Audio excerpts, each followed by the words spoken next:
अखिल भारतीय बारी महासंघ व समस्त बारी समाजाच्या वतीने श्री संत गजानन महाराज नगरीमध्ये नुकतीच श्री गणेश प्रस्थ मंगल कार्यालय खामगाव रोड शेगाव येथे अंतिम नियोजन बैठक संपन्न झाली। यामध्ये आगामी काळात अखिल भारतीय बारी समाजाची राजकीय सामाजिक क्षेत्रात उन्नती व्हावी या उद्देशाने अखिल भारतीय बारी महासंघाचे अध्यक्ष रमेश घोलप यांच्या प्रमुख उपस्थितीत व प्रमुख मान्यवरांच्या उपस्थितीत शेगाव येथे अंतिम नियोजन बैठक आयोजित करण्यात आली होती। यामध्ये बारी समाजाचे दैवत संत श्री रूपपाल महाराज यांना राष्ट्रसंत दर्जा मिळावा व शासन दरबारी नोंद व्हावी, तसेच अंजनगाव सुरजी येथे श्री संत रूपपाल महाराज यांचे कर्मभूमीमध्ये राष्ट्रीय स्मारक व्हावे, तसेच संपूर्ण भारतात वास्तव्यास असलेल्या समाजाला राजकीय सामाजिक क्षेत्रात स्थान असावे यासह काही प्रमुख मागण्या संदर्भात सविस्तर अशी चर्चा करून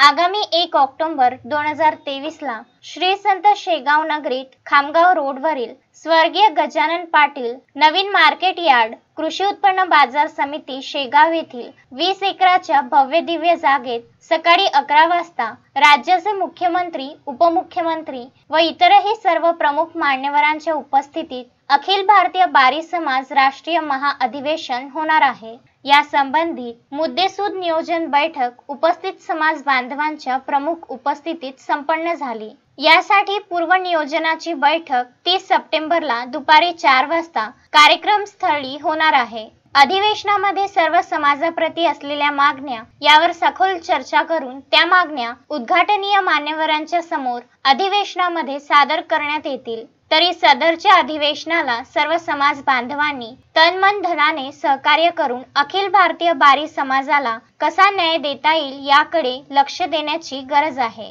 असे अखिल भारतीय बारी महासंघाचे अध्यक्ष रमेश घोलप, रमेश डबे, देवीदास येऊल, डॉक्टर कोथळकर, रतन फुसे, अनिल हिसल, प्रसिद्धी प्रमुख मनोहर मुरकुटे व सर्व पदाधिकारी यांनी कळविले आहे।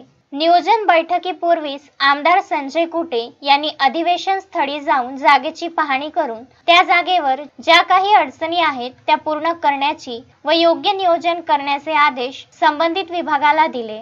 बारी समाज राष्ट्रीय अधिवेशन कार्यक्रमाला मुख्यमंत्री एकनाथ शिंदे, उपमुख्यमंत्री देवेंद्र फडणवीस, विरोधी पक्षनेते विजय वडेट्टीवार, खासदार प्रताप जाधव, माजी मंत्री आमदार डॉक्टर संजय कुटे, आमदार प्रवीण दटके, आमदार संजय गायकवाड, आमदार राजेश एकड़े, आमदार श्वेता महाले, आकाश फुंडकर, माजी खासदार प्रकाश आंबेडकर, माजी मंत्री बच्चू कडू, आमदार प्रकाश भारसाकडे व सर्व पक्षांचे जिल्हाध्यक्ष उपस्थित राहणार असल्याची माहिती शेगाव येथील श्री गणेश प्रस्थमंगल कार्यालयात बारी महासंघाचे अध्यक्ष रमेश घोलप यांनी दिली आहे।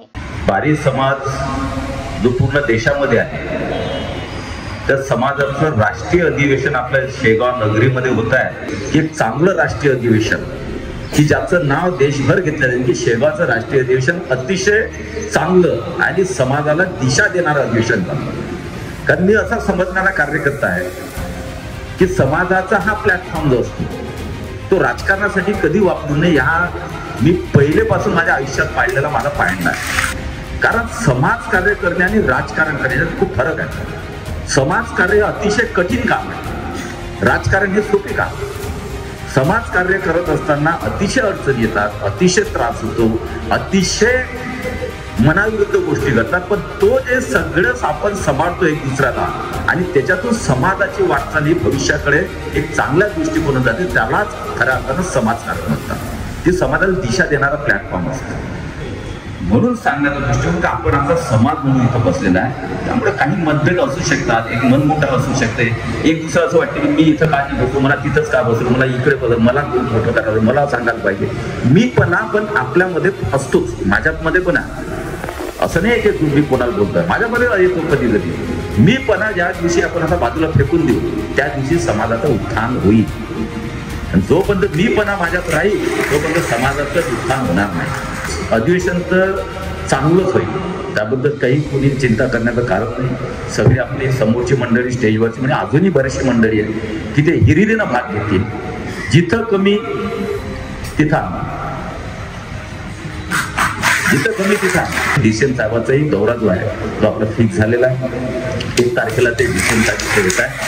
सीएम साहेबाचं खासदार साहेब बोलले होते, मागे मी बोललो, आता पुन्हा 1-2 दिवसामध्ये उद्या मी जातो आहे.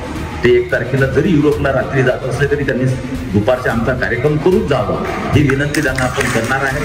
आणि तो ऍडजस्ट करा. आणि डीसीएम साहेबाचा दौरा आहे. अंजनगावला 2 वेळेस गेलो. आता म्हणजे मागच्याच वीकमध्ये आम्ही कलेक्टर वगैरे बसलो. आणि हा विषय जो आहे हा आपला सगळ्यांचा आहे. हा क्रेडिटचा विषय असूच शकत नाही. हा कोणीही क्रेडिटचा विषय माझ्यासाठी नाही की मी केलं असं माझं कधीही म्हणणं नाही, मी कधीही करणार. कारण हा सगळ्या समाजाचा विषय, सगळ्या भावना असतात. एक काय असते की ज्याच्याकडे दायित्व गेलं तो विषय तिथं बोलू शकतो. दुसरं काय मनात तर सगळ्यांच्या होतं. ज्याला जिथं अधिकार आहे तिथं तो मांडतो, बोलत सांगा इकडे मांडलं मी तिकडे मांडलं, एवढाच विषय आहे. बाकी समाधान आपापल्या गावात मांडला, अंजनगाववाले अंजनगावमध्ये मांडला, सुनगाववाले सुनगावमध्ये मांडला. फक्त त्याचं जिथं अधिकार दायित्व असतं त्या ठिकाणी तो विषय मांडत असतो. आज कसं असते की विधानसभेत तो विषय घेतल्यानंतर तो रेकॉर्ड होऊन जातो, ते वेटेज येते त्याचे. कारण विधानसभेमध्ये एकदा तो रेकॉर्ड विषय झाला की मग कोणाची बदलायची ताकद होत नाही. आणि म्हणून तो विधानसभेत घेतला विषय आणि देवेंद्रजींनी त्याला सकारात्मकतेनं उत्तर दिलेलं आहे. आणि तो प्रश्नही पुढे गेलेला आहे. शेवटी राष्ट्रीय संत म्हटल्यानंतर देशातले जेव्हा लोक बाकीचे समाजाचे येतात ना, असं काही थोडी बाकी समाजाचे लोक रुपलाल महाराजांच्या दर्शनाला जातात, बाकीचे येणार. जसं औषध महाराजांचं असलं तिथं सगळेच समाजाचे लोक असतात, तसं तिथेही होईल. एवढंच की आता इथं सगळे आपण एकत्रितपणे यायला पुढे गेलं पाहिजे. आणि मंचावर असो का मंचाच्या समोरचे असो, कोणीही छोटं नाही, कोणीही मोठं नसतं. आपण सगळ्यांनी एकत्रित भावनेचं जर काम केलं तरच समाजाला योग्य आणि चांगली आपण दिशा देऊ शकतो. आणि मला वाटतं की समाजात आपण सगळे सुज्ञ नागरिक आहात.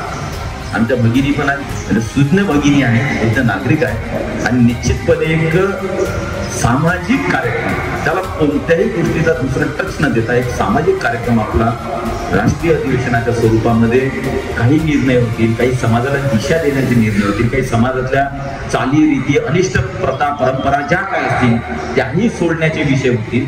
आणि अशा पद्धतीनं समाजाच्यासाठी आणि समाजाला पुढे दिसण्यासाठी काय काय आपल्यासाठी केलं पाहिजे त्याचा उहापोह निश्चितपणे राष्ट्रीय अधिवेशनात घेऊन त्यासाठी शुभेच्छा देतो. आणि जिथं जिथं आवश्यकता असेल, मी जरी नसलो, जिथं जिथं आवश्यकता येत असेल तिथं तिथं एक लोकप्रतिनिधी म्हणून या मतदारसंघाचा निश्चितपणे कुठे कमी पडणार नाही याची दक्षता घेऊ. सगळ्यांकडून एक कार्यक्रम हा चांगला झाला. आणि श्री संत गजानन महाराज, संत रूपलाल महाराजांचा हा समाजाचा कार्यक्रम असल्यामुळे कुठेही याच्यामध्ये विघ्न येणार नाही. निश्चितपणे गजानन महाराजही त्या पद्धतीनं आपल्याला आशीर्वाद देतील. एवढंच बोलतो आणि थांबतो. जय हिंद, जय महाराज. Vidarbha news bureau, Amravati.